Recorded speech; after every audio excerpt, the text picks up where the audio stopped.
अध्याय 121 उग्र रक्त क्रिस्टल अराजकता का राजा C121 उग्र रक्त क्रिस्टल। ये है एक उग्र रक्त क्रिस्टल। एक बड़े खाली हॉल में लॉर्ड चेन की हैरान आवाज़ सुनी जा सकती थी। ये जियो और हाओ लूफान लॉर्ड चेन के सामने खड़े थे। कुछ मिनट पहले ये जियो और हाओ लूफान यहाँ आए थे।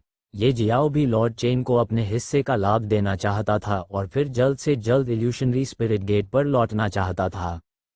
बात सिर्फ इतनी है कि उसे पता नहीं था कि फायरी क्रिस्टल और पर्पल क्रिस्टल क्या थे। इस प्रकार लॉर्ड चेन का अभिवादन करने और कुछ देर यादृच्छिक चीज़ों के बारे में बात करने के बाद उन्होंने एक उग्र क्रिस्टल निकाला और लॉर्ड चेन को ये पूछने के इरादे से दिया कि यह क्रिस्टल क्या है। हालांकि उन्होंने यह उम्मीद नहीं की थी कि लॉर्ड चेन उस पल अपना आपा खो देंगे जब उन्होंने ये जियो को फायरी क्रिस्टल को बाहर निकालते देखा। उसने ये जियाओ के हाथ से क्रिस्टल लिया और उसे कुछ सेकंड तक देखा और फिर नाम पुकारा, फायरी ब्लड क्रिस्टल। अपनी अभिव्यक्ति से ये जियाओ बता सकता था कि फायरी ब्लड क्रिस्टल एक दुर्लभ खजाना होगा जिसे प्राप्त करना आसान नहीं है। सबसे पहले वह लॉर्ड चेन को लगभग 100 उग्र रक्त क्रिस्टल देना चाहता था। आखिरकार उसने इनमें से हजारों क्रिस्टल ले लिए थे। उसे उम्मीद नहीं थी कि क्रिस्टल इतना मूल्यवान होगा। तो अब वो सोच रहा था कि क्या उसे सचमुच लॉर्ड चेन को 100 उग्र रक्त क्रिस्टल देने चाहिए या नहीं। फिर उसने निर्णय लेने से पहले इंतजार करने और इस खजाने की कीमत जानने का फैसला किया। लॉर्ड चेन, क्या आप मुझे बता सकते हैं कि इस उग्र रक्त क्रिस्टल का उपयोग किस लिए किया जाता है? ये जियाओ ने उत्सुकता से पूछा। उसने हाओ लूफान की ओर देखने के लिए अपनी निगाहें घुमाईं और पाया कि वह लॉर्ड चेन के हाथ में मौजूद उग्र रक्त क्रिस्टल को ललचाई दृष्टि से देख रहा था। वह इस पर लार टपका रहा था और लॉर्ड चेन से क्रिस्टल छीनना चाहता था। पब फ्यूचर द्वारा विज्ञापन दुर्भाग्य से ऐसा नहीं हो सकता। वह इतना शक्तिशाली नहीं था कि यह कदम उठा सके। खैर, हाओ लूफान की अभिव्यक्ति ने ये जियो को बताया कि हाओ लूफान भी इस क्रिस्टल के बारे में जानता था। वह हाओ लूफान से भी पूछ सकता था। ये जियाओ का सवाल सुनने के बाद लॉर्ड चेन वापस होश में आए और शर्मिंदगी के कारण कई बार खांसे। उसे इस तरह अपना संयम खोने की उम्मीद नहीं थी। वैसे भी उन्होंने अभी भी समझाया। ऐसा कहा जाता है कि उग्र रक्त क्रिस्टल केवल उस स्थान पर दिखाई देता है जहां अराजकता की भावना वाले संत क्षेत्र का जानवर गिर गया है, और वह जानवर आग से जुड़ा जानवर होना चाहिए। और यदि यह रक्तसार है तो एक समूह ये क्रिस्टल वहां दिखाई दे सकते हैं। इसके अलावा यदि अग्नि युक्त कैओस स्पिरिट सेंट रीलम जानवर के रक्तसार का एक पूल है तो एक पूरी खदान के पैदा होने की अत्यधिक संभावना है। क्योंकि कैओस स्पिरिट सेंट क्षेत्र सुबह के सितारों की भूमि की सीमा है, खेती के इस चरण में प्रत्येक विशेषज्ञ और जानवर अधिपति हैं। उन्हें मारना बिल्कुल भी आसान नहीं है, इसलिए एक भी उग्र रक्त क्रिस्टल को ढूंढना बेहद मुश्किल है। ये जियाओ को अचानक रक्तसार के पूल की याद आ गई जिसे उसने पहले अवशोषित कर लिया था। रक्तसार के उस पूल ने उनकी हेवनली डेमन ब्लडलाइन को विकसित होने में मदद की। विकास से पहले वह केवल 30 मीटर लंबा विशालकाय बन सका, लेकिन विकास के बाद उसकी ऊंचाई 50 मीटर तक पहुंच सकती है। स्वर्गीय दानव के रूप में उनकी समग्र शक्ति में भी जबरदस्त वृद्धि हुई, और उसे ये भी महसूस हो रहा है कि जब तक उसकी हेवनली डेमन ब्लडलाइन फिर से थोड़ी विकसित हो गई, बस थोड़ी सी, तब हेवनली डेमन ब्लडलाइन के सक्रिय होने पर साधना आधार में 2 छोटे चरणों की अधिकतम वृद्धि भी 3 छोटे चरणों तक बढ़ जाएगी। और यह सब तभी हुआ जब ये जियो ने स्वर्गीय दानव ब्लडलाइन को सभी रक्तसार को निगलने में मदद की। इसमें कोई आश्चर्य की बात नहीं है कि उस गुफा के अंदर इतने सारे उग्र रक्त क्रिस्टल क्यों थे। वह गुफा वास्तव में कोई साधारण गुफा नहीं बल्कि अग्निमय रक्त क्रिस्टलों की खान थी। उन रक्तसार को उस अराजक जानवर द्वारा मारे गए एक छोटे संत जानवर द्वारा पीछे छोड़ दिया जाना चाहिए जिसे डार्क सोर्स क्रिस्टल के अंदर डार्क सम्राट की अवशेष आत्मा द्वारा मार दिया गया था। ये जियाओ ने एक अत्यधिक संभावित स्थिति के बारे में सोचा और अपना सिर हिलाया। अब उनके पास कुछ चीजों के लिए स्पष्टीकरण है। लॉर्ड चेन के शब्दों से उन्होंने ये भी सीखा कि चूंकि कैओस स्पिरिट सेंट रियल्म के योद्धा और जानवर बहुत दुर्लभ हैं, फेरी ब्लड क्रिस्टल की उपस्थिति निश्चित रूप से एक चौंकाने वाली घटना है। हालांकि ये केवल सुबह के सितारों की भूमि और कुछ अन्य भूमि तक ही सीमित है जो सुबह के सितारों की भूमि के समान स्तर पर हैं। हालांकि यदि यह एक उच्च स्तरीय भूमि है तो उग्र रक्त क्रिस्टल को खजाना नहीं कहा जा सकता है। कोई भी शक्तिशाली व्यक्ति आग से जुड़े जानवरों को मार सकता है और उनके रक्त सार का उपयोग करके इस चीज की पूरी खदान बना सकता है। तो ये जियाओ के दिल में इस क्रिस्टल का मूल्य काफी कम हो गया। अब वो सिर्फ ये जानना चाहता था कि इस क्रिस्टल का उपयोग क्या है। लॉर्ड चेन ने भी गहरी सांस लेकर समझाना जारी रखा। उन्होंने कहा, इन क्रिस्टलों का उपयोग कई तरीकों से किया जा सकता है, जैसे कि एक बेहद शक्तिशाली संरचना बनाना जो कैओस स्पिरिट सेंट रीलम योद्धा को फंसा सकता है, घायल कर सकता है और यहाँ तक कि मार भी सकता है।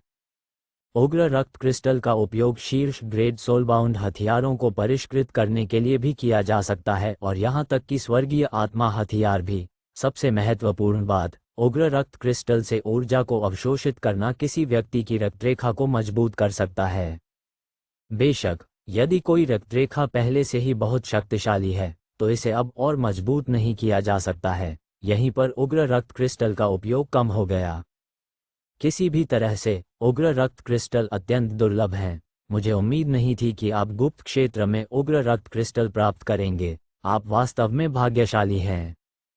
ये जियाओ केवल लॉर्ड चेन को देखकर मुस्कुराए, फिर उसने 99 और निकाले और उन्हें लॉर्ड चेन को देते हुए कहा, मुझे गुप्त क्षेत्र में इन क्रिस्टल की एक छोटी सी खदान मिली। बात बस इतनी है कि मुझे नहीं पता था कि ये किस प्रकार के क्रिस्टल हैं, इसलिए मैंने नहीं लिया बहुत दूर। मैं तुम्हें बस इतना ही दे सकता हूँ। जब लॉर्ड चेन ने ये जियो को 99 और उग्र रक्त क्रिस्टल निकालते हुए देखा तो वह पहले से ही चौंक गया था, लेकिन उसे उम्मीद नहीं थी कि ये जियो एक खदान का उल्लेख करेगा। वो एक बार फिर अपना आपा खो बैठा और उसने झट से मन का हाल पूछा। ये जियाओ ने सच सच लॉर्ड चेन को एक द्वीप पर गुफा के बारे में बताया जो लगातार समुद्र की लहरों के साथ चलती रहती है। ये जियो ने लॉर्ड चेन को देने के लिए कोई अन्य खजाना नहीं निकाला। उसे लगा कि उसने काफी कुछ दे दिया है। वह व्यापक जड़ी बूटियों का उपयोग पहले से ही जानता था। बात सिर्फ इतनी है कि उसे पर्पल स्टोन्स के बारे में कोई जानकारी नहीं है। ये जियो महसूस कर सकते हैं कि पर्पल स्टोन्स में किसी व्यक्ति की समझ को बढ़ाने की क्षमता भी है और यह कॉम्प्रिहेंसिव हर्ब से कई गुना अधिक है, लेकिन उन्होंने ये भी महसूस किया कि किसी व्यक्ति की व्यापक क्षमता को बढ़ाने के अलावा पर्पल स्टोन के अन्य उपयोग भी हैं। लॉर्ड चेन चाहे कितना भी ज्ञानी क्यों न हो, वह केवल कैओस स्पिरिट दायरे का योद्धा है। दूसरी ओर उनके पिता पहले ही अराजकता आत्मा क्षेत्र को पार कर चुके होंगे और आत्मा सम्मलन के 3 चरणों में एक योद्धा बन गए होंगे। और मॉर्निंग स्टॉर्स की पूरी भूमि में सबसे मजबूत विशेषज्ञों में से एक के रूप में यह अत्यधिक संभावना है कि उनके दादा लिंग वेई लॉन्ग पहले से ही एक छोटे संत या यहाँ तक कि एक प्रमुख संत हैं। लॉर्ड चेन की तुलना में उनके दादाजी के ज्ञान का विस्तार बिल्कुल अलग स्तर पर होना चाहिए। इसलिए ये जियाओ ने लौटने के बाद अपने दादा से पर्पल क्रिस्टल के बारे में पूछने का फैसला किया। लॉर्ड चेन ने भी इससे अधिक की मांग नहीं की। उनकी नज़र में ये जियाओ ने फायरी ब्लड क्रिस्टल्स की खदान को खोजने के लिए अपने जीवन के भाग्य का उपयोग किया होगा। उसे कोई और बहुमूल्य खजाना नहीं मिला होगा। ये जियाओ उसकी आंखों में लॉर्ड चेन के विचारों को देख सकता था, लेकिन उसने कुछ नहीं कहा। लॉर्ड चेन के साथ कुछ और बातचीत करने के बाद ये जियो और हाओ लुफान लॉज में लौट आए। अभी ये जियाओ के दिल में केवल थोड़ा सा पछतावा था, और यह अफसोस इसलिए है क्योंकि वह दूसरा जीवन अमृत प्राप्त करने में असमर्थ था। लेकिन जब उसने दोबारा इसके बारे में सोचा तो पछतावा तुरंत गायब हो गया। आखिरकार दूसरा जीवन अमृत केवल कैओस स्पिरिट दायरे या उससे नीचे के लोगों पर काम करता है। ये जियाओ जल्द ही कैओस स्पिरिट दायरे को पार करने वाला था। उसे यकीन था कि उसकी किस्मत इतनी बुरी नहीं होगी कि इस दुनिया में रहते हुए भी उसकी मौत हो जाए। बताने की जरूरत नहीं है, उसके हाथ में पहले से ही 1 मिलियन स्टार हॉट फ्रूट है। तो दूसरा जीवन अमृत ये जियो रेड स्टार सिटी आया और फैंटम उसके साथ आया, लेकिन पिछले कुछ दिनों में उन्हें फैंटम नहीं दिखी। उन्हें यहाँ तक संदेह था कि फैंटम फैंगडा के साथ चला गया था, लेकिन फिर उसने अपना सिर हिला दिया क्योंकि यह संभव नहीं था। यू रोंग ने फैंटम के जीवन स्रोत को अपने साथ जोड़ लिया था। जब तक ये जियाओ नहीं चाहेगा तब तक फैंटम ये जियाओ को नहीं छोड़ सकता। पब फ्यूचर द्वारा विज्ञापन को फायदान आपके लिए और अधिक अध्याय लाने में सहायता के लिए हमारा समर्थन करें। संपर्क करें टॉस साइट मैप, दान करें। अध्याय 122 फॉर्मेशन गॉड टावर अराजकता का राजा सी 122 अध्याय 122 formation God tower. Elder how, Phantom कहाँ है? ये जियो ने पूछा। हाउ लुफान ने लगभग तुरंत उत्तर दिया। इसने मुझे बताया कि रेड स्टार सिटी में कुछ गड़बड़ है। ये भूमिगत एक भयानक आभा महसूस कर सकता था, जैसे कि कुछ भयानक जागने वाला था। इसलिए ये पहले वापस गया और हमें बताया कि यह होगा। हाउ परिवार में हमारी प्रतीक्षा करें। ये जियाओ आश्चर्यचकित हुआ और फिर अपना सिर हिलाया। साथ ही उसने उस भयानक आभा को महसूस करने की कोशिश की जिसके बारे में फैंटम ने बात की थी, लेकिन वह उसे महसूस करने में असमर्थ रहा। ये जियाओ ने भौहें चढ़ा लीं और सोचा कि फैंटम ने झूठ बोला होगा, लेकिन फिर वह झूठ क्यों बोलेगा? ये जल्द से जल्द रेड स्टार सिटी से दूर क्यों जाना चाहेगा? वास्तव में उसे किस प्रकार की भयावह आभा का आभास हुआ? चूंकि वह कुछ भी नहीं सोच पा रहा था, उसने अपना सिर हिलाया और विचार को वापस अपने दिमाग में डाल लिया। फिर वह बोला, हम कल रेड स्टार सिटी छोड़ देंगे। अब हमें यहाँ रहने की कोई आवश्यकता नहीं है। इसके अलावा फैंगदा को ये बताने के लिए किसी को भेजे कि फैंटम ने आपको भयानक आभा के बारे में क्या बताया, ताकि फैंगदा भी समय पर वहां से निकल सकें। लॉर्ड चेन को भी मेरे नाम से सूचित करें। हो सकता है जब विपत्ति का सामना करने का समय आएगा तो वह तैयार हो जाएगा। हाउ लुफान ने सिर हिलाया और फिर अपने परिवार के एक सदस्य की ओर देखा। वह व्यक्ति तुरंत समझ गया कि हाउ लुफान क्या कहना चाहता था। उसने सिर हिलाया और चला गया। अगले दिन ये जियो ने हाउ लुफान और अन्य लोगों के साथ रेड स्टार सिटी छोड़ दिया। कुछ दिनों की लगातार यात्रा के बाद वे क्रिस्टल सिटी लौट आए। वहां वो फिर से फैंटम से मिला, उनके आने का इंतजार कर रहा था। पब फ्यूचर द्वारा विज्ञापन। जब ये जियाओ ने पूछा कि वास्तव में फैंटम को क्या महसूस हुआ जिसने उसे तुरंत रेड स्टार सिटी छोड़ दिया, तो फैंटम का जवाब केवल एक शब्द था, हेल। ऐसा महसूस हुआ जैसे रेड स्टार सिटी में नरक खुलने वाला है। उसे एक राक्षसी आभा इतनी भयावह महसूस हुई जो उसने पहले कभी महसूस नहीं की थी। हालांकि वह भयानक आभा यूरोन की आभा की तुलना में कुछ भी नहीं थी, लेकिन फिर भी वह इतनी भयानक थी कि फैंटम का दम घुट गया। फैंटम को यकीन था कि रेड स्टार सिटी अगले कुछ महीनों में निश्चित रूप से नष्ट हो जाएगी। ये जियाओ ने अब कुछ नहीं पूछा। जब उसने कोशिश की तो उसे कुछ भी महसूस नहीं हुआ, लेकिन इसका मतलब यह नहीं है कि दूसरे इसे महसूस नहीं कर सके। हो सकता है फैंटम सही हो और रेड स्टार सिटी में सचमुच कुछ भयानक घटित होने वाला था। ये जियाओ का मानना था कि जब तक वह कम से कम मामूली संत बन सकता है, तब तक उसे एक प्रमुख संत की हत्या करने और एक महान संत का सामना करने का आत्मविश्वास रहेगा। लेकिन वर्तमान में वह केवल एक late stage chaos spirit realm योद्धा है। उसे साहस दिखाने और अहंकारपूर्वक कार्य करने की कोई आवश्यकता नहीं है, जब वह स्पष्ट रूप से ब्रह्मांसार ज्वाला के समर्थन के बिना एक मामूली संत का सामना करने के लिए पर्याप्त रूप से मजबूत नहीं है। चूंकि ये जियाओ स्टार 1 क्षेत्र को छोड़ना चाहता था, इसलिए उसने जांच शुरू कर दी कि रास्ते कैसे हो सकते हैं ताकि वह जल्द से जल्द क्लाउडी स्टार क्षेत्र में लौट सके। तभी उन्हें कुछ महत्वपूर्ण जानकारी मिली। उन्हें पता चला कि Pill God Tower, formation God Tower और सुप्रीम ट्रेजर टावर के सभी मुख्यालयों में एक टेलीपोर्टेशन फॉर्मेशन है जो मॉर्निंग स्टॉर्स की भूमि के हर क्षेत्र से जुड़ता है। जब तक उसे इन बलों के उच्च अधिकारियों से अनुमति मिल सकती है, वह टेलीपोर्टेशन फॉर्मेशन के माध्यम से एक पल में सैकड़ों लाखों मील की दूरी को पार करने में सक्षम होगा और पलक झपकते ही अपने गंतव्य तक पहुंच जाएगा। तब ये जियाओ को पता चला कि हर क्षेत्र में इन तीनों सेनाओं का एक मुख्यालय होता है। हालांकि उन्हें मुख्यालय कहा जाता है, फिर भी वे मुख्य बल नहीं हैं। ये 3 शक्तियां हर देश में उपलब्ध हैं। ये जियाओ वास्तव में आश्चर्यचकित था क्योंकि स्वर्ग में भी यही स्थिति थी। क्या यह महज एक संयोग है या क्या इन ताकतों में वास्तव में स्रोत ब्रह्मांड के हर कोने में प्रवेश करने और फैलने की ताकत है? अगर वास्तव में ऐसा है तो ये ताकतें वास्तव में भयानक हैं। ये जियाओ ने गहरी सांस ली और फिर सोचना बंद कर दिया। उन्होंने क्रिस्टल सिटी में स्थित फॉर्मेशन गॉड टावर से संपर्क करने और सबसे पहले फॉर्मेशन मास्टर बनने का फैसला किया। हालांकि ये जियाओ पहले से ही एक शीर्ष श्रेणी के फॉर्मेशन मास्टर, एक कीमियागर और स्वर्ग में एक हथियार रिफाइनर थे, लेकिन उनका ज्ञान एक सोर्स यूनिवर्स तक ही सीमित था। जब अराजकता की बात आती है तो उनके पास शून्य ज्ञान था। फिर भी ये जियाओ का मानना था कि अराजकता में भी उसे शीर्ष पायदान का फॉर्मेशन मास्टर बनने में ज़्यादा समय नहीं लगेगा। कहने की ज़रूरत नहीं है, उसकी अंतर्दृष्टि की आंखें सिर्फ एक नज़र से हर चीज़ का सार देखने के लिए पर्याप्त थीं। अंतर्दृष्टि की आंखों की मदद से उसकी विकास गति भयानक होगी। ये जियाओ ने अल्केमिस्ट या हथियार रिफाइनर के बजाय फॉर्मेशन मास्टर बनने का फैसला क्यों किया? इसका कारण ये है कि ये जियो का अंतिम लक्ष्य एक दिव्य शिलालेख मास्टर बनना है।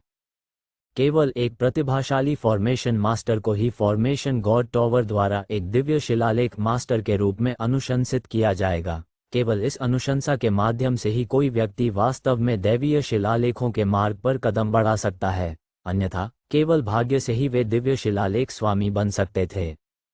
एक और दिन बीत गया और इस दिन ये जियाओ आखिरकार एक विशाल टॉवर के सामने पहुंच गया। ये फॉर्मेशन गॉड टावर की एक शाखा थी। ये जियाओ का लक्ष्य कुछ ही महीनों में लेवल 3 फॉर्मेशन मास्टर बनना था, और यदि संभव हो तो 1 महीने के भीतर level 3 formation master chaos spirit realm योद्धा के अनुरूप संरचनाएं तैयार कर सकता है। कैओस स्पिरिट दायरे में रहते हुए केवल एक प्रतिभाशाली फॉर्मेशन मास्टर ही लेवल 4 तक पहुंच सकता है। ये जियाओ अभी ज़्यादा कुछ नहीं चाहता था, वह केवल एक फॉर्मेशन मास्टर बनना चाहता है जो उसके साधना आधार के अनुरूप हो। उसके बाद वह देखेंगे कि क्या करना है।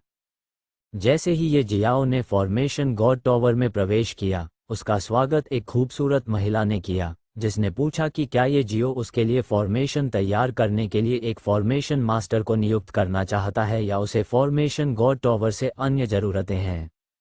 ये जियो ने उससे कहा कि वह इस फॉर्मेशन गॉड टॉवर के अध्यक्ष से संपर्क करने में उसकी मदद करे। उसने सीधे नेता के बारे में पूछा, जिससे उसे बहुत आश्चर्य हुआ। वह झिझक रही थी और समझ नहीं पा रही थी कि क्या कहे। आखिरकार गठन के नेता गॉड टॉवर से कोई भी नहीं मिल सकता था। लेकिन फिर ये जियाओ ने उसे राष्ट्रपति को एक संदेश भेजने के लिए कहा। संदेश केवल 5 शब्दों का था, मेरे पास उग्र रक्त क्रिस्टल है। एक परिचारक के रूप में खूबसूरत महिला को पता नहीं था कि उग्र रक्त क्रिस्टल क्या है, लेकिन उसने फिर भी सिर हिलाया और अपना संदेश भेजने का फैसला किया। ये जियाओ से कहा गया कि वह कुछ देर इंतजार करें और वह जल्द ही जवाब देंगी कि राष्ट्रपति उनसे मिलना चाहते हैं या नहीं। ये जियाओ को इसकी बिल्कुल भी चिंता नहीं थी। आखिरकार फेयरी ब्लड क्रिस्टल एक अत्यंत दुर्लभ सामग्री थी, और लॉर्ड चेन के अनुसार इस क्रिस्टल का उपयोग एक शक्तिशाली संरचना बनाने के लिए किया जा सकता है जो कैओस स्पिरिट सेंट रियल्म योद्धाओं को भी फंसा सकता है। ऐसी दुर्लभ सामग्री फॉर्मेशन गॉड टॉवर के अध्यक्ष को कैसे लुभा नहीं सकती, जो लेवल 4 फॉर्मेशन मास्टर और स्पिरिट फ्यूजन के 3 चरणों में एक योद्धा है। ये जियाओ ने धैर्यपूर्वक इंतजार किया। अंदर आएं। दरवाजे पर दस्तक सुनकर गु यमन ने अपनी भौहें सिकोड़ लीं, लेकिन फिर भी दूसरे व्यक्ति को कमरे में प्रवेश करने की अनुमति दी। वह वर्तमान में एक ऐसी संरचना पर शोध कर रहे थे जिसने उन्हें पहले से ही कुछ वर्षों से परेशान कर रखा है। वह जानता था कि जब तक वह इस गठन से संबंधित समस्या को हल कर सकता है, उसे आगे बढ़ने का मौका मिल सकता है। उस समय वह लेवल 5 फॉर्मेशन मास्टर बन सकता था और उच्च अधिकारियों से सीखने के लिए आधिकारिक तौर पर स्टार फॉरेस्ट क्षेत्र में फॉर्मेशन गॉड टॉवर के मुख्यालय में जा सकता था। उन्हें बीच में टोका जाना पसंद नहीं था। हालांकि चूंकि वे फॉर्मेशन गॉड टॉवर के अध्यक्ष थे, इसलिए उन्हें पता था कि केवल महत्वपूर्ण चीजें ही परिचारकों, श्रमिकों और फॉर्मेशन मास्टर्स को परेशान कर सकती हैं, इसलिए वह नाराज नहीं थे। रेन शियू घबराई हुई लग रही थी। कमरे में दाखिल हुई। ये पहली बार था जब वह राष्ट्रपति के कमरे में आई, और यह भी पहली बार था जब वह राष्ट्रपति को देख रही थी। वह कैसे नर्वस नहीं हो सकती थी। फिर भी उसने एक गहरी सांस ली और अपनी घबराहट को दबाते हुए बोली, वो अध्यक्ष महोदय, एक युवा मास्टर आपसे मिलना चाहता है। जब मैं परेशान थी और नहीं जानती थी कि उसे कैसे संभालूं, तो उसने मुझे आपको बताने के लिए यहाँ भेजा है। उनमें से बहुत सारे गु यमन रेन शियू द्वारा अपना उद्देश्य बताने की प्रतीक्षा कर रही थी। उसे उम्मीद नहीं थी कि उसका मामला इतना सरल होगा। वह क्रोधित होने ही वाला था, लेकिन फिर भी समय रहते रुक गया और धैर्यपूर्वक पूछा, वो मुझसे क्या कहना चाहता है? रेन शियू बता सकती थी कि गु यमन क्रोधित होने वाला था। उसके हृदय में घबराहट बढ़ गई और उसे यहाँ आने पर पश्चाताप होने लगा। जब गु यमन ने पूछा तो उसने उत्तर दिया। उसने कहा, उसके पास उग्र रक्त क्रिस्टल है। पब फ्यूचर द्वारा विज्ञापन को फायदेमंद आपके लिए और अधिक अध्याय लाने में सहायता के लिए हमारा समर्थन करें। संपर्क करें। टॉस साइट मैप दान करें। अध्याय 123 शांति का सागर अराजकता का राजा सी 123 अध्याय 123 शांति का सागर। उसने कहा, उसके पास उग्र रक्त क्रिस्टल है। जैसे ही गु यमन ने यह सुना, वह तुरंत खड़ा हो गया। गु यमन की अचानक कार्रवाई से रेन शियू घबरा गई। उसे समझ नहीं आया कि गु यमन ने अचानक ऐसी प्रतिक्रिया क्यों दी, जब तक कि गु यमन ने नहीं कहा, उस व्यक्ति को तुरंत यहाँ लाओ। तभी रेन शियू को समझ में आया कि राष्ट्रपति को इस तरह प्रतिक्रिया देने के लिए उग्र रक्त क्रिस्टल को एक खजाना होना चाहिए। उसने ये जानकर राहत की गहरी सांस ली कि गु यमन उससे नाराज नहीं था, और जाने से पहले उसने गु यमन की ओर सिर हिलाया। कुछ ही समय बाद ये जियो का नेतृत्व यहाँ रेन शियू ने किया। वह ये देखकर आश्चर्यचकित रह गई कि गु यमन येओ जियो के स्वागत के लिए दरवाजे पर खड़ा था। हालांकि वह उत्सुक थी, फिर भी वह वहां नहीं रुकी और चली गई। सीधे मुख्य विषय पर आने से पहले ये जियो और गु यमन ने एक दूसरे का परिचय दिया। उनमें से कोई भी व्यर्थ की बातें करके अपना समय बर्बाद नहीं करना चाहता। खैर, ये जियाओ को वास्तव में थोड़ा आश्चर्य हुआ जब उसने गु यमन का नाम सुना। ऐसा इसलिए है क्योंकि ग्रीन फ्लेम सिटी के फॉर्मेशन गॉड टॉवर के अध्यक्ष, जहां ये परिवार स्थित था, का उपनाम भी गु था। वह संदेह किए बिना नहीं रह सका कि क्या वे दोनों रिश्तेदार हैं, लेकिन ये कुछ भी पूछने की उसकी जगह नहीं थी, इसलिए वह चुप रहे। यहाँ आने का मेरा केवल एक ही उद्देश्य है। मैं चाहता हूँ कि आप मुझे संरचनाओं के बारे में सिखाएं और बदले में मैं आपको एक उग्र रक्त क्रिस्टल दूंगा। इसके अलावा ये सिर्फ एक बराबर का लेन देन है और इससे ज़्यादा कुछ नहीं। मैं आपको मास्टर नहीं कहूँगा। गु यमन गहरी सोच में पड़ गया। किसी को गठन सिखाना बिल्कुल भी आसान नहीं है। किसी को फॉर्मेशन सीखने और लेवल एक फॉर्मेशन मास्टर बनने में वर्षों बिताने की ज़रूरत है। यदि वह वास्तव में ये जियाओ को अपना गठन ज्ञान सिखाने में वर्षों बिताता है, तो ये जियाओ को वास्तव में उसे मास्टर कहना चाहिए। हालांकि ये जियाओ के शब्द स्पष्ट थे। उसका इरादा गु यमन को अपना स्वामी स्वीकार करने का नहीं था। गु यमन भी फियरी ब्लड क्रिस्टल को खोना नहीं चाहता था। यह एक ऐसा खजाना था जिसे हासिल करना बेहद मुश्किल था। ऐसा मौका बार बार नहीं मिलता। ये केवल एक बार का अवसर था और उसे इसका लाभ उठाना होगा। शायद ये जियो समझ सकता था कि गु यमन अपने दिल में क्या सोच रहा है। उसने फिर से कहा, मैं तुम्हें ज़्यादा परेशान नहीं करूँगा। तुम्हें केवल मुझे कम से कम 1 महीने और अधिकतम 3 महीने तक फॉर्मेशन सिखाने की ज़रूरत है। इस अवधि में आपको मुझे उतना ही सिखाना होगा जितना मैं सीख सकता हूं, और इस अवधि के समाप्त होने के बाद मैं तब तक कितना भी सीख लूं। ये कैसा रहेगा? अब जब गु यमन ने सुना कि उसे ये जियाओ संरचनाओं को सिखाने में कई साल नहीं बिताने पड़ेंगे, तो उसकी आंखें चमक उठीं। उसे बस अधिकतम 3 महीने बिताने होंगे और फायरी ब्लड क्रिस्टल उसका हो जाएगा। वह वास्तव में प्रलोभित हुआ और उसने सौदा स्वीकार करने का निर्णय लिया। लेकिन उससे पहले उसे अभी भी ये देखना था कि ये जियाओ के पास संरचनाओं के मामले में कुछ प्रतिभा है या नहीं। इस प्रकार उन्होंने पूछा, क्या आपने कभी सीखा है कि संरचनाएं कैसे बिछाई जाती हैं? हालांकि ये जियो वास्तव में जानता था, लेकिन वह एक स्रोत ब्रह्मांड तक ही सीमित था। अराजकता के मामले में उनका ज्ञान शून्य है। इस प्रकार उसने अपना सिर हिलाया और नकारात्मक उत्तर दिया। गु यमन ने आह भरी और फिर कहने से पहले कुछ सोचा, ये कैसा रहेगा? मैं तुम्हारे लिए एक परीक्षा आयोजित करूंगा। जब तक तुम पास हो जाओगे, मैं इस सौदे को स्वीकार कर लूंगा। कौन सा परीक्षण? ये जियाओ ने भौहें सिकोड़कर पूछा। उन्होंने नहीं सोचा था कि चीजें इस तरह होंगी। पहले उसने केवल यही सोचा था कि जब तक वह उग्र रक्त क्रिस्टल को बाहर निकालता है, गु यमन कभी असहमत नहीं होगा। जहां तक ये बात है कि ये जियो ने केवल एक क्रिस्टल ही क्यों निकाला, इसका कारण ये है कि किसी का धन भी उनकी आपदा का कारण हो सकता है। हालांकि उसे अपनी ताकत पर भरोसा था। अगर वह परेशानियों से बच सकता है, तो उनसे क्यों नहीं बच सकता? क्या आपने कभी शांति के सागर के बारे में सुना है? गु यमन ने पूछा। शांति का सागर? इसके बारे में कभी नहीं सुना। ये जियाओ ने अपना सिर हिलाया। गु यमन को ये जियाओ से इस उत्तर की उम्मीद थी। फिर उन्होंने समझाया, सी ऑफ ट्रैंक्विलिटी एक फॉर्मेशन गॉड द्वारा बनाया गया एक खजाना है जो एक विदेशी भूमि से आया था। वह वही व्यक्ति था जिसने मॉर्निंग स्टॉर्स की भूमि में फॉर्मेशन गॉड टॉवर की स्थापना की थी। ये खजाना एक से अधिक डालकर बनाया गया है, 1000 स्तर 7 महान संरचनाएं। आपको पता होना चाहिए कि लेवल 7 ग्रेट फॉर्मेशन एक ऐसी चीज है जिसे केवल एक महान संत क्षेत्र का योद्धा ही बना सकता है। लेवल 7 ग्रेट फॉर्मेशन को बिछाने में भी इतनी बड़ी रकम खर्च होगी कि ओवरलॉर्ड फोर्सेज को भी खर्च करने में परेशानी होगी, लेकिन वह विदेशी संरचना भगवान ने वास्तव में 1000 से अधिक स्तर 7 महान संरचनाओं का उपयोग करके एक खजाना बनाया। शांति का सागर बस उस खजाने के उत्पादों में से एक है। आप कह सकते हैं कि शांति का सागर उस खजाने से सिर्फ 10 स्तर 7 महान संरचनाओं का मुकाबला करके बनाया गया था।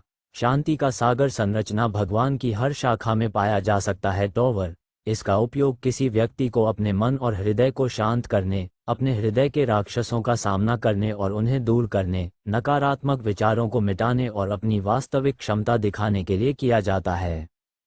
ये भी उन खजानों में से एक है जिसका उपयोग प्रत्येक फॉर्मेशन गॉड टॉवर ये देखने के लिए करता है कि कोई व्यक्ति फॉर्मेशन मास्टर बनने के योग्य है या नहीं।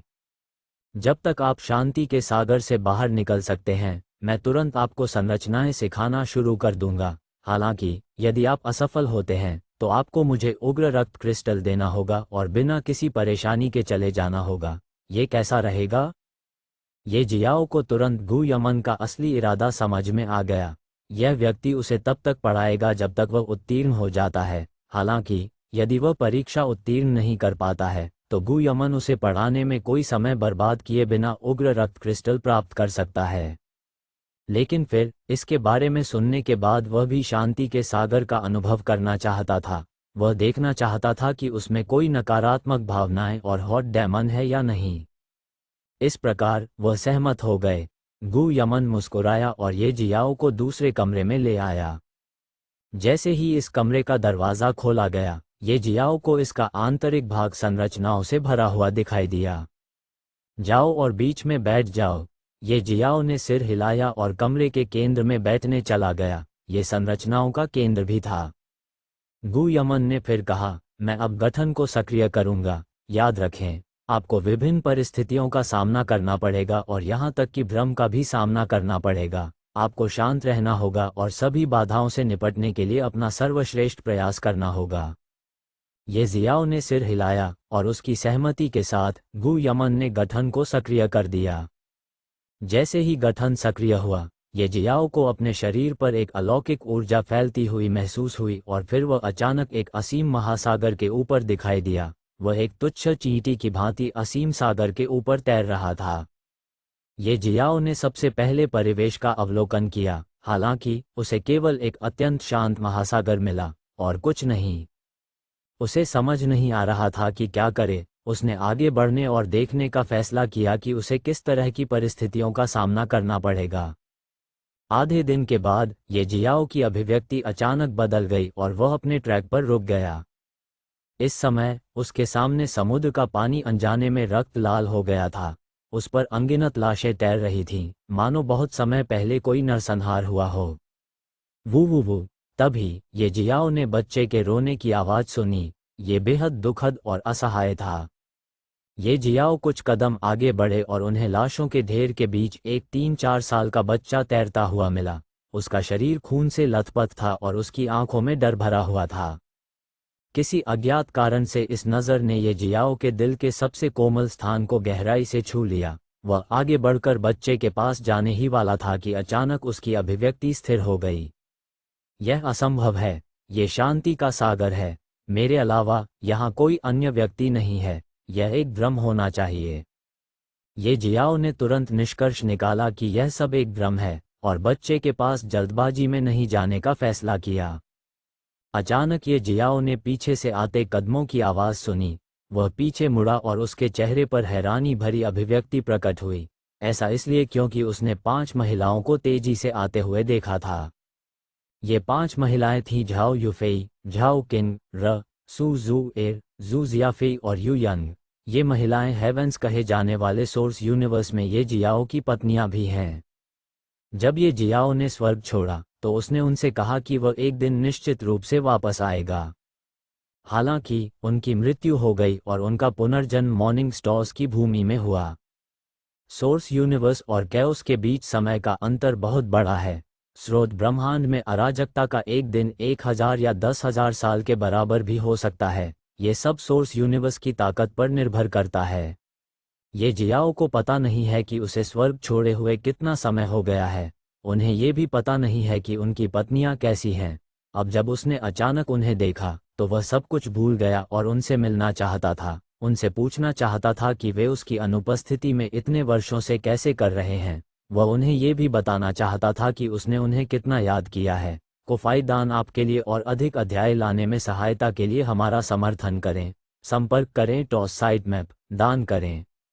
अध्याय 124 नकारात्मक भावनाएं अराजकता का राजा सी 124 अध्याय 124 नकारात्मक भावनाएं। पब फ्यूचर द्वारा विज्ञापन ये जियाओ भूल गया कि वह ट्रैंक्विलिटी के सागर में था और एक परीक्षण से गुजर रहा था। खैर, ये स्तर 7 महान संरचनाओं का प्रभाव हो सकता है जिसने शांति के सागर का निर्माण किया। ये जियाओ की पत्नियों की शक्ल के पीछे भी यही कारण हो सकता है। आश्चर्य की बात है कि ये जियो से मिलने के बजाय उसकी बाहों में भागते हुए, शिकायत करते हुए कि उसने उन्हें लंबे समय तक इंतजार कराया, उत्साह दिखाते हुए और खुशी से बातें करते हुए झाओ यूफेई, झाओ किंग, सू जू एर, जू जियाफेई और यू यंग की ओर दौड़ रहे थे। बच्चा यहाँ एक जीवित बच्चा है, जल्दी करो और उसे बचाओ। रोते हुए बच्चे को देखकर झाओ यूफेई की अभिव्यक्ति चिंताजनक थी, जिसमें दया की झलक दिख रही थी। ये जियो, तुम क्या कर रहे हो? यहाँ क्यों खड़े हो? तुम उसे बचा क्यों नहीं रहे हो? यू यंग ने गुस्से से ये जियो की ओर देखा और पूछा। ये जियो, तुम हमें इस तरह क्यों देख रहे हो? जू जियाफेई ने कहा, लेकिन तेजी से आगे बढ़ती रही। ये जियाओ वास्तव में सदमे में था, लेकिन फिर वह जल्द ही अपने होश में वापस आ गया। ऐसा इसलिए क्योंकि उनका मानना था कि उनकी पत्नियां उनसे कभी इस तरह बात नहीं करेंगी। उनका व्यवहार उससे बिल्कुल अलग था जो उसे याद था। उन्होंने कभी भी इस तरह का व्यवहार नहीं किया, चाहे किसी भी स्थिति में हो। तभी उसे अचानक जैसे कुछ याद आ गया। उसका चेहरा पीला पड़ गया, फिर उसकी अभिव्यक्ति ठंडी हो गई और उसने बेरुखी से पूछा, यहाँ बहुत सारी लाशें हैं। क्या आप सभी को इस बात पर संदेह नहीं होना चाहिए कि उस बच्चे के अलावा यहाँ कोई जीवित क्यों नहीं है? कोई तो कारण रहा होगा। वैसे भी बच्चे को बचाने से इसका क्या लेना देना है? क्या आपको सवाल पूछने के बजाय पहले किसी को बचाने के बारे में नहीं सोचना चाहिए? अगर आप बच्चे को नहीं बचाएंगे तो मैं उसे बचाऊंगा। सू जू एर का चेहरा गुस्से से भर गया। वह चली गई और असहाय बच्चे को उठाया, फिर एक गोली निकाली और उसे खिला दी। ये जियो, भले ही हम आप पर विश्वास करते हैं, क्या आप बहुत सतर्क नहीं हैं? आप इतना सवाल क्यों कर रहे हैं? झाओ क्विन ने भी क्रोधित अभिव्यक्ति प्रकट की। अच्छा ऐसा है। ये जियाओ पहले तो भ्रमित हुआ, लेकिन फिर उसने सिर हिलाया और फिर कुछ नहीं कहा। ऐसा नहीं था कि वह बच्चे को बचाना नहीं चाहता था, बल्कि उसे लगा कि कोई समस्या है, और चूंकि उसकी औरतें समझ नहीं पाईं, इसलिए आगे बोलना बेकार था। किसी कारण से ये जियाओ को याद नहीं आया कि वह शांति के सागर में था। वह शांति के सागर से जुड़ी हर चीज भूल गया था। केवल एक चीज जो उसे याद थी वह ये थी कि समुद्र अचानक गहरा लाल हो गया था और अनगिनत लाशें कहीं से भी दिखाई देने लगी थीं। और फिर किसी कारण से उसकी स्त्री भी यहाँ प्रकट हो गई, जिसे उसने न जाने कितने वर्षों से नहीं देखा था। पब फ्यूचर द्वारा विज्ञापन चूंकि ये जियाओ शांति के सागर के बारे में पहले ही सब कुछ भूल चुका था, उसने सोचना शुरू कर दिया कि यहाँ इतनी सारी लाशें क्यों दिखाई दी, समुद्र अचानक खून से लाल क्यों हो गया, और केवल एक ही बच्चा जीवित क्यों था। उनके सवालों ने उन्हें एक अलग ही जवाब दिया और उन्हें शक हुआ कि यहाँ जरूर कोई खजाना है जो उनके और उनकी पत्नियों के दिमाग पर असर कर रहा है। हालांकि सोचने की प्रक्रिया अलग थी, फिर भी उत्तर सही था। शांति का सागर वास्तव में उसके दिमाग को प्रभावित कर रहा था, लेकिन ये जियाओ इसके बारे में कभी नहीं सोच पाएगा, कम से कम तब तक नहीं जब तक उसे शांति के सागर की याद नहीं आती। अपनी पत्नियों से पीछे न रहने के लिए ये जियो उनके साथ आगे बढ़े। वह बच्चे को देखना चाहता था और साथ ही उस खजाने को ढूंढना चाहता था जो उनके दिमाग पर असर कर रहा हो। जैसे कि शांति का सागर ये जियाओ की सोचने की प्रक्रिया के साथ बना रह सकता है। उनके आगे बढ़ने के कुछ समय बाद ही ये जियो ने एक खजाना देखा। कुछ ही दूरी पर एक शव पर एक खजाना था। खून भी उस प्रकाश को छिपा नहीं सकता था जो इस खजाना से निकल रहा था। इसने पहली नज़र में ही हर किसी का ध्यान अपनी ओर आकर्षित कर लिया। झाओ युफेई तुरंत बच्चे को बचाने के बारे में भूल गई और उत्साह से आगे बढ़ी और लॉकी को अपने हाथ में पकड़ लिया। यह एक स्वर्गीय आत्मा का खजाना था। झाओ युफेई ने लॉकी के मूल स्वरूप को उजागर करते हुए उस पर लगे खून को साफ करने के लिए उत्साहपूर्वक अपनी स्पिरिट एनर्जी, हाँ स्पिरिट एनर्जी नहीं कैओस एनर्जी, का उपयोग किया। ये खजाना आपने अकेले नहीं खोजा है, हमने इसे एक साथ खोजा है। मेरा भी हिस्सा है, आपको इसे अपने लिए नहीं लेना चाहिए। झाओ युफेई के हाथों में लॉकी देखकर झाओ क्विंगर चिल्लाई। वह इस बात से नाखुश थी कि उसकी जगह उसकी बहन ने खजाना पकड़ रखा था। वास्तव में नहीं, मैं ये खजाना देखने वाला पहला व्यक्ति था। यह मेरा है, इसे मुझे दे दो। सू जू एर भी अपने लिए खजाना चाहती थी। वास्तव में जू जियाफेई और यू यंग सभी एक ही थे। हर किसी की आंखों में लालच देखा जा सकता था जिसने ये जियाओ को परेशान कर दिया।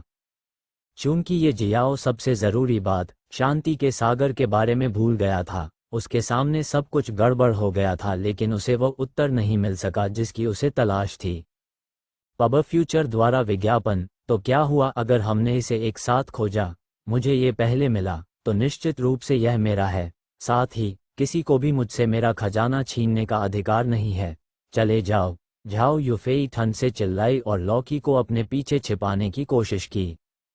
सभी लड़कियों ने अंतहीन बहस की। आखिर में वे लड़ने भी लगे। ये जियाओ को अब गुस्सा आने लगा था।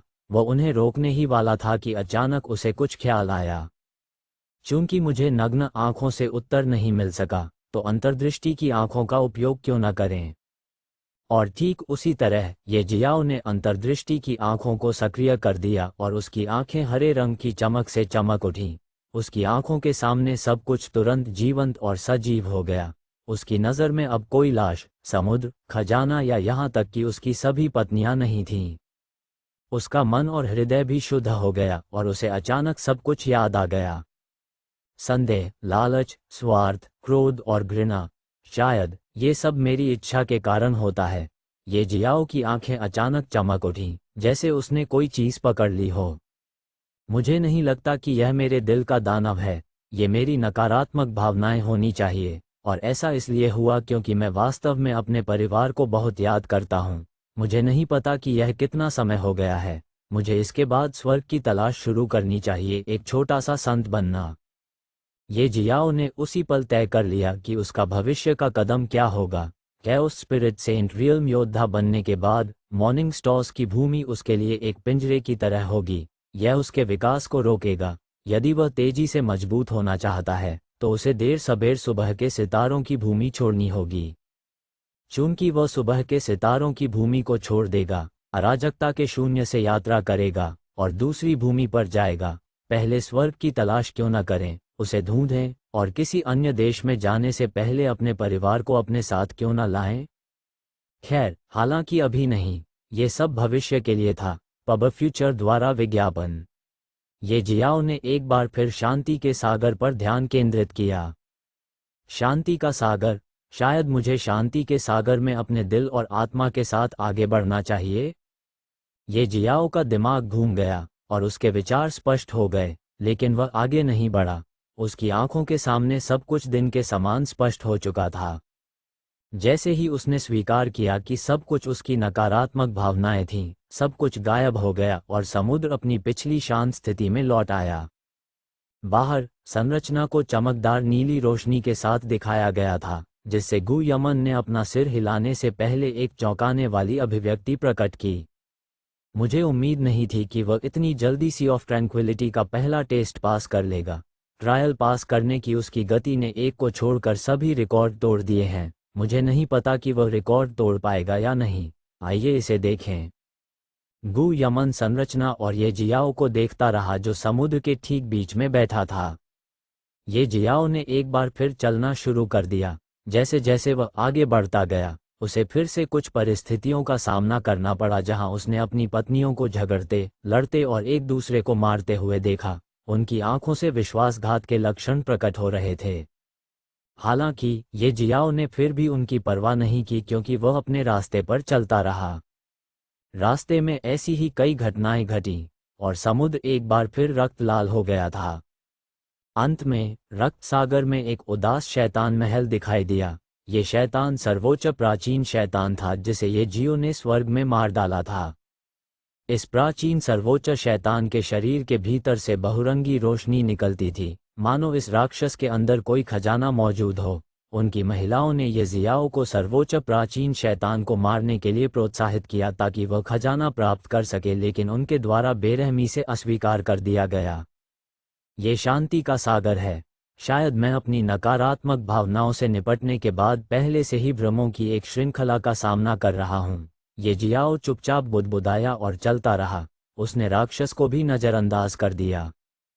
चलते रहने के दौरान ये जियाओ की अभिव्यक्ति ठंडी थी। उसने किसी भी चीज का सामना करने की योजना नहीं बनाई थी। धीरे धीरे काफी समय बीत गया और उसकी यादें एक बार फिर धुंधली होने लगीं। जब ऐसा हुआ, ये जियाओ को तुरंत एहसास हुआ कि वह एक बार फिर शांति के सागर को भूलने वाला है। इसलिए उन्होंने खुद को शांत रखने और अपने दिल और दिमाग को साफ रखने के लिए अंतर्दृष्टि की आंखों को सक्रिय किया। पब फ्यूचर द्वारा विज्ञापन को फायदान आपके लिए और अधिक अध्याय लाने में सहायता के लिए हमारा समर्थन करें। संपर्क करें टॉस साइट मैप दान करें। अध्याय 125 हृदय दानव अराजकता का राजा सी 125 अध्याय 125 हृदय दानव। जैसे ही ये जियाओ ने चलना जारी रखा, वह जल्द ही एक तैरते हुए महल के सामने पहुंच गया। यह महल हवा में नहीं बल्कि रक्त सागर की सतह पर तैर रहा था। यह महल एक प्रेतवाधित महल, एक राक्षस महल जैसा था। ये जियाओ ने भौहें चढ़ा दी। उसने फिर से अंतर्दृष्टि की आंखों का उपयोग किया, लेकिन इस बार प्रेतवाधित महल गायब नहीं हुआ। यह वहीं रुका, लेकिन ये जियाओ देख सकता था कि यह महल भी संरचनाओं से बनाया गया था। वैसे भी चूंकि महल गायब नहीं हुआ, इसलिए ये जियाओ ने महल में प्रवेश करना चुना। जैसे ही ये जियाओ ने महल में प्रवेश किया, भीतर से दयनीय चीखें सुनी जा सकती थीं, जैसे कि वे खतरे में हों। एक छायाचित्र प्रकाश की धारा में परिवर्तित हो गया, जो दानव महल को छोड़ने का प्रयास कर रहा था, लेकिन पीछे से एक खूनी भाले से मारा गया, जो सीधे छेद कर गया, जिससे खून हवा में फैल गया। ये जियो, मुझे बचाओ! जू जियाफेई का शरीर अकड़ गया। जोर से रोने पर उसका पूरा शरीर खून से भीग गया। ये दृश्य देखकर ये जियाओ एक पल के लिए झिझक गए।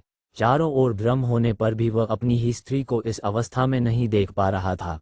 लेकिन जैसे ही उसने झिझकना शुरू किया, ये जियाओ को तुरंत एहसास हुआ कि उसका दिमाग एक बार फिर गठन से प्रभावित हो रहा है। अचानक एहसास के बाद झिझक केवल एक पल के लिए ही रही, और फिर ये जियाओ की अभिव्यक्ति अचानक बेहद ठंडी हो गई। उसने जू जियाफेई को गहरी नज़र से देखा, फिर अपनी नज़र वापस ले ली और बड़े कदमों से चला गया। जू जियाफेई के घायल होने और अन्य लड़कियों के भाग्य के अज्ञात होने की स्थिति में, ये जियाओ के पास हर चीज़ को अनदेखा करने में सक्षम होने के लिए बेहद दृढ़ इच्छाशक्ति होनी चाहिए।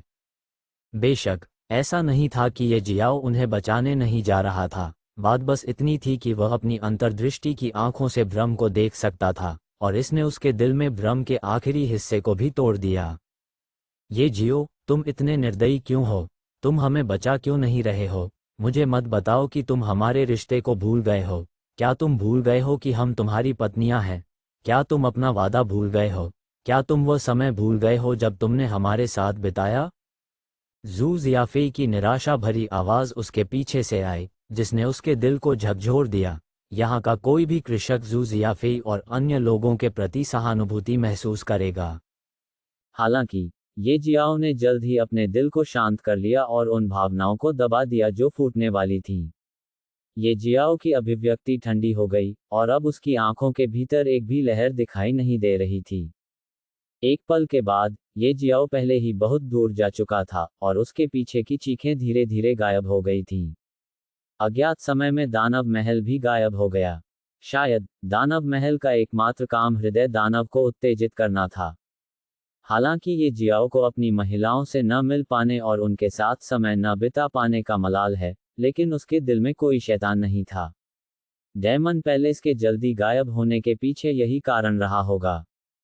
जैसे ही दानव महल गायब हो गया, ये जियाओ ने खुद को एक बार फिर अंतहीन लाशों के साथ एक जगह पर खड़ा पाया। लेकिन फिर उसके सामने का समुद्र धीरे धीरे खत्म होने लगा और अंतहीन तैरती लाशें भी तेजी से गायब हो गईं। अंत में ये जियाओ को एहसास हुआ कि सब कुछ सामान्य हो गया है। शांत और शांत समुद्र, हर तरफ गिरती पानी की बूंदें। उसने अपना सिर घुमाया और पीछे देखा, लेकिन कोई नहीं दिखा। उनकी पत्नियां अब कहीं नहीं रहीं। माया जगत में कोई खतरा न था। सब कुछ प्रवेश करने वाले व्यक्ति के बारे में था। मानव स्वभाव का बुरा पक्ष यदि शुरू हो गया तो उन्नति का मार्ग यहीं समाप्त हो सकता है। यदि नहीं तो लाभ अवश्य होगा। यदि किसी की इच्छा दृढ़ है तो वह मानव स्वभाव को अधिक स्पष्ट रूप से देख सकेगा। यदि कोई इसे एक आकस्मिक अवसर के रूप में मानता है तो यह अब खतरनाक नहीं होगा। ये जियाओ अंततः चला गया और अकेले आगे बढ़ गया। इसके बाद उन्हें कुछ और आकर्षक चीजों का सामना करना पड़ा। वहां अर्धनग्न सुंदरियां थीं जो हल्के से ढकी हुई थीं और ऑर्किड जैसी सुगंध फैला रही थीं। हालांकि ये जियो प्रभावित नहीं हुआ। जो व्यक्ति एक बार मर चुका है, जब तक वह अपनी इच्छा पर कायम रहेगा, कोई भी उसे रोक नहीं पाएगा। परिणामस्वरूप वह शांति के सागर में और भी तेजी से चला। दिन पर दिन बीतने लगे और देखते ही देखते 10 दिन बीत गए। एक के बाद एक परीक्षण जारी रहे और ये जियाओ को कोई अंदाजा नहीं है कि यह परीक्षण कब खत्म होगा। वह केवल एक एक करके सभी परीक्षण पास करना जारी रख सका। 10 दिन बाद शांत समुद्र की सतह पर ये जियाओ ने एक महिला को लंबी सफेद पोशाक पहने देखा। वह परी की तरह लग रही थी और समुद्र की सतह पर खड़ी थी। किसी को उसके चेहरे की ओर देखने की जरूरत ही नहीं पड़ती थी।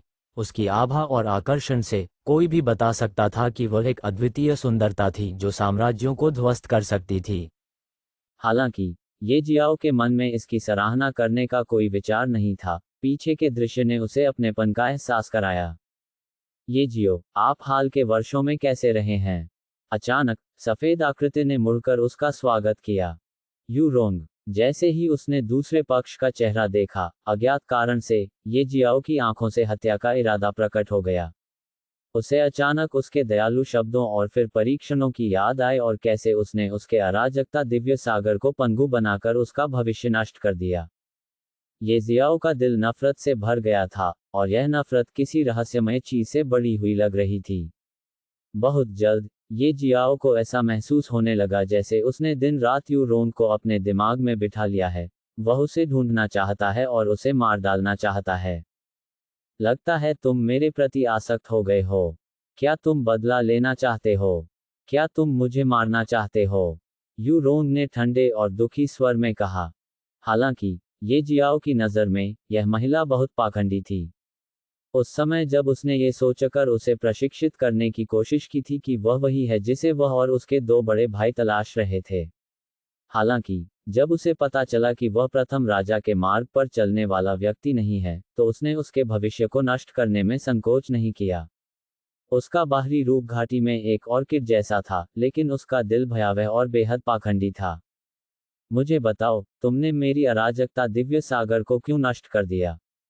भले ही मैं वह नहीं हूं जिसका आप सभी इंतजार कर रहे थे, आप बस मुझे ये बता सकते थे और मुझे उस रास्ते पर आगे बढ़ने से रोक सकते थे। तुम्हें मेरी अराजकता को क्यों नष्ट करना है दिव्य सागर? ये जियाओ ठंडे स्वर में चिल्लाया, उसकी आंखें गहरी हत्या के इरादे से भर गईं। क्या मैंने आपको पहले ही नहीं बताया था? क्या मैंने आपको नहीं बताया था कि आप बहुत भाग्यशाली व्यक्ति हैं? आपकी किस्मत ही कुछ ऐसी चीज है जिसके कारण आप पहली परीक्षा में आसानी से पास हो गए। हमें डर था कि कहीं आपकी किस्मत आपको सबसे बड़ा पत्थर न बना दे। सच्चा भाग्य किसी का है, इसलिए हमने तुम्हें मारने का फैसला किया।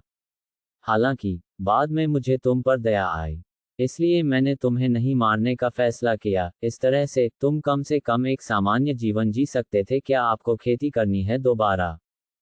वैसे भी आप और क्या कारण जानना चाहते हैं? खैर, वास्तव में एक और कारण है। यदि आप वास्तव में जानना चाहते हैं तो आओ और मुझसे लड़ो। यदि तुम मुझे हरा सकते हो तो मैं तुम्हें बताऊंगा। यू रोंग के स्वर में एक आकर्षक इरादा था जो ये जियो को हमला करने के लिए उकसा रहा था। उसकी अभिव्यक्ति में अकथनीय विचित्रता का पता चल रहा था। ये जियाओ की अराजकता, ऊर्जा और खून उसके सिर पर धमाके के साथ दौड़ा, जिससे वह तेजी से आगे बढ़ने का विरोध करने में असमर्थ हो गया। हालांकि जब उसने यू रोंग की बुरी निगाहें देखीं, तो वह रुक गया, और उसके दिल में बढ़ती हत्या की मंशा उसकी दृढ़ इच्छाशक्ति से दबा दी गई। दुष्ट यू रोंग की आंखें बहुत बुरी थीं, यह उसकी आंखें नहीं होनी चाहिए। ये जियाओ के विचार एक बार फिर तर्क में व्यस्त थे। हालांकि वह यू रोंग से परिचित नहीं था और उसका उसके साथ सबसे कम संपर्क था, फिर भी वह उसकी आंखों से परिचित था। उसने कभी भी उसके प्रति कोई बुरा इरादा नहीं दिखाया था। यहाँ तक कि जब उसने उसकी अराजकता दिव्य सागर को नष्ट कर दी, तब भी उसने उसे दूसरे जीवन अमृत के बारे में बताकर उसे बाहर निकलने का रास्ता दिया। ये वह थी जिसने उससे कहा था कि वह निकटतम शहर में सेकंड लाइफ एलिक्सियर के बारे में सुराग ढूंढेगा। यदि वह नहीं होती, तो वह उस शहर में नहीं जाता जहां क्यूई परिवार स्थित था। तर्कों ने ये जियाओ को बताया कि वह असली यू रोंग नहीं हो सकती, और उसे तुरंत एहसास हुआ कि वह एक बार फिर भ्रम से प्रभावित था। उसे ये भी एहसास हुआ कि यू रोंग उसका हृदय दानव बनना शुरू हो गया था। सौभाग्य से, इससे पहले कि वह वास्तव में उसके दिल की राक्षसी बन पाती, उसे सब कुछ समझ में आ गया। अब उसे बस अपने दिल, दिमाग और आत्मा को सचमुच साफ करना है। ये शांति का सागर है। यह मेरे दिमाग में यादों को पढ़ने, उन्हें कॉपी करने और मेरे हृदय दानव को उत्तेजित करने के लिए यूफेई, किंग, र, यंग, जुएर, जियाओफेई और यहाँ तक कि यू रोंग का उपयोग करने में सक्षम है। अन्य लड़कियां विफल रहीं, लेकिन यू रोंग लगभग सफल हो गया होता। अगर मैंने अभी कोई कदम उठाया होता, तो वास्तव में हृदय दानव का जन्म हो गया होता और फिर मेरा दिमाग मेरे हृदय दानव द्वारा नियंत्रित हो गया होता।